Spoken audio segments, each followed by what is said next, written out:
जैसी हम कल्पना करेंगे वैसा यह संसार रचेंगे।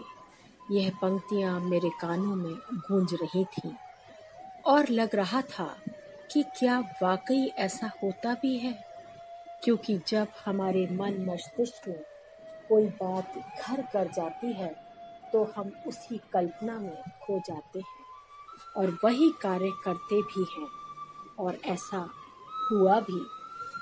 सरन और विद्या, जिनसे हमारे पारिवारिक संबंध हैं, जब भी मेरी विद्या से बात होती वह यही शिकायत करती कि पता नहीं मेरे पतिदेव को कौन सा भूत सवार है जो हमेशा समाज सेवा में ही लगे रहते हैं। बात तो उनकी सही थी, मगर यह बात भी सही है कि जब वह जो भी कर रहे हैं बहुत कुछ कर रहे हैं, बहुत अच्छा कर रहे हैं, क्योंकि अपने लिए तो सभी जीते हैं, लेकिन जो दूसरों के लिए जीता है सच्चे अर्थों में वही इंसान है।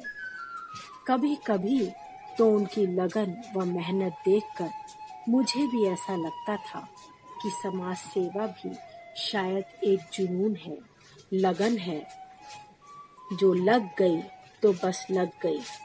जब देखो तब सरन गरीबों की मदद करता दिखाई दे जाता।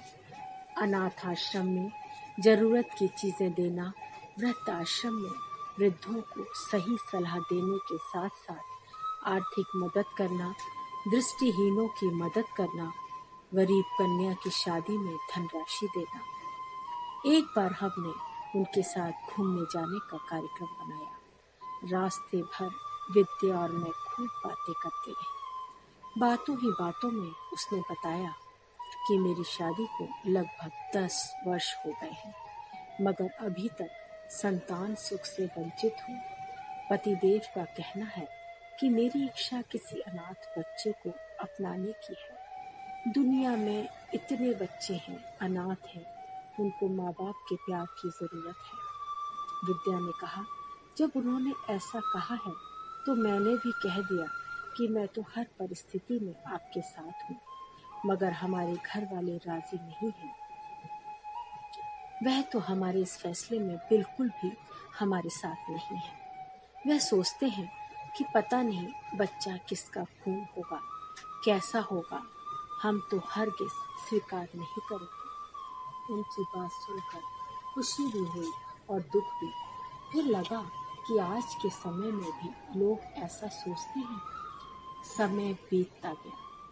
कब 1 साल बीत गया पता ही नहीं चला। 22 मार्च सन 1914 में किसी काम से अपने परिचित के घर जब मैं गई तो बैठते ही उन्होंने कहा कि आज बहुत खुशी का दिन है। मुझे समझ नहीं आया कि ऐसी क्या खुशी है। उनके बच्चे और बच्चों के भी बच्चों की तो शादी हो गई है, फिर ऐसी क्या खुशखबरी है। पूछने पे पता चला कि सरन और विद्या, जिन्हें वे अपने बहू बेटे की तरह मानती हैं, एक बच्ची के माता पिता बन गए हैं। बड़ा ताज्जुब हुआ। अचानक ऐसा कैसे हुआ।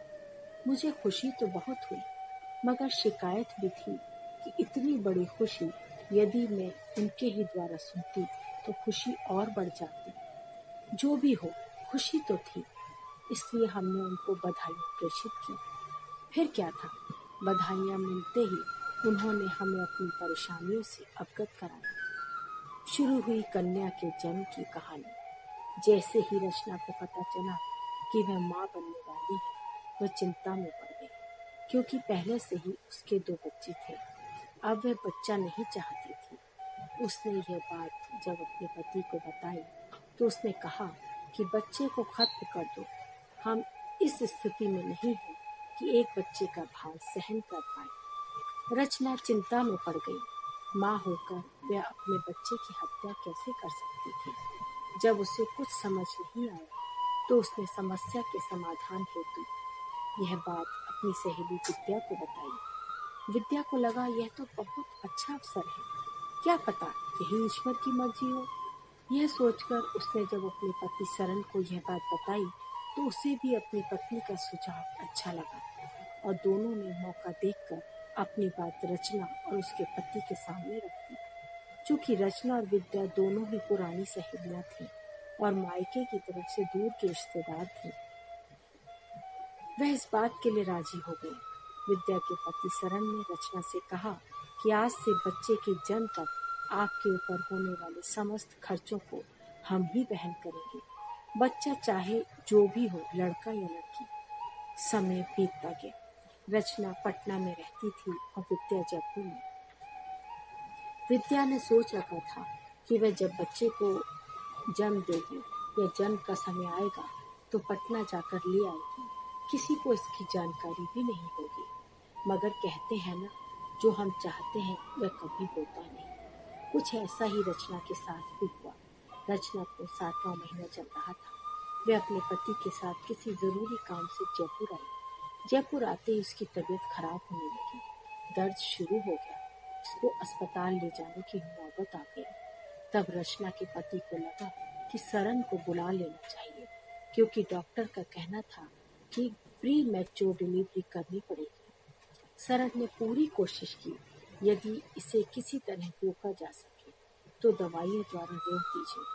मगर लग रहा था कि शायद आने वाला बच्चा भी यह जानता है कि मेरे माता पिता जब यही हैं, मुझे भी गुलाबी नगरी जयपुर में ही रहना है, तो क्यों ना जन्मभूमि भी यही। बहुत रोकने पर भी बच्चे का जन्म हो ही गया। अस्पताल में बच्चे के माता पिता का नाम भी सरन और विद्या ही लिखा गया। पता चला लड़की हुई थी, मगर साथ ही साथ उसके पैरों में कमी थी। डॉक्टरों ने कहा अभी बच्चा कोमल होता है, थोड़ा बड़ा होने पर पैरों में प्लास्टर चढ़ाकर इसे सही किया जा सकता है। इस वक्त सबसे ज्यादा दुख तो रचना हो रहा था। वह इसलिए क्योंकि यदि हम किसी को कोई चीज देते हैं तो वह अच्छी होनी चाहिए। ऐसा नहीं कि देने के बाद ग्लानि हो। खैर जो भी हो, सरन को लगा मुसीबतें खत्म हुई, खुशियों के दिन तो अब आए। मगर उसे यह नहीं पता था कि यह तो शुरुआत थी। रात का 1:30 बजा था। तभी डॉक्टर ने कहा कि बच्ची के प्लेटलेट्स कम हैं, जल्दी ही चढ़ाने पड़ेंगे। एक तो यह काम चोरी छिपे चल रहा था, किसी को बताना नहीं था, ऊपर से यह मुसीबत। जैसे तैसे अपने करीबी दोस्त को बुलाया, सारा माजरा समझाया, उसे इस कार्य के लिए राजी किया। मगर यहाँ भी परीक्षा, उसके प्लेटलेट्स ही कम निकले। डॉक्टर ने मना कर दिया, यह प्लेटलेट्स नहीं दे सकते। मजबूरी में एक और दोस्त को बुलाया, खून टेस्ट हुआ, प्लेटलेट्स तो खूब थे, मगर यह क्या, नस ही नहीं मिल रही थी। पूरी रात वे भागता ही रहा।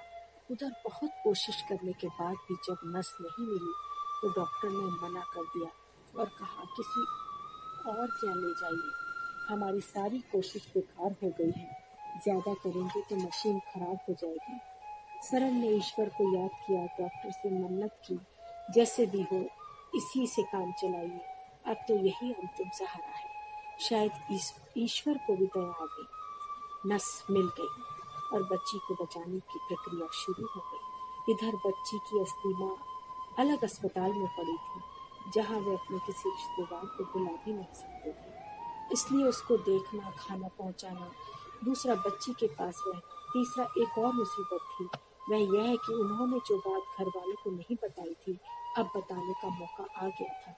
घर में जब पूरी बात बताई तो मानसिक अशांति अलग। क्या करते, दोनों सब तरफ से परेशानियों से इस कदर घेरा था कि भगवान के अतिरिक्त कुछ याद ही नहीं आ रहा था। विद्या तो पूरी रात भगवान की मूर्ति के सामने ही बैठी रहती, ईश्वर से यही कहती, आखिर कुछ तो भला किया होगा मैंने किसी का, उसी का थोड़ा सा फल मिल जाए। वह दिन भी आ गया जिस दिन वो बच्ची को लेकर घर आ गई। बच्ची इतनी मोहिनी थी कि घर वालों को अपनी ओर आकर्षित कर ही लिया। दादी बुआ सभी की लाडली हो गई। और इधर जैसे जैसे लोगों को पता चल रहा था उस बच्ची के बारे में, वे सरन और विद्या की महानता पर बधाइयां दे रहे थे। मगर वह दोनों तो इन सब बातों से बेखबर अपने घर आई इस नन्ही कली देवी स्वरूपा कन्या को पाकर अपने को धन्य महसूस कर रहे हैं। मेरी इस सच्ची कहानी के ये पात्र इतने नेक दिल हैं, तो क्या हम और आप ऐसा महान कार्य घर बैठे नहीं कर सकते, जिससे किसी का भला भी हो और आत्मिक शांति भी मिले।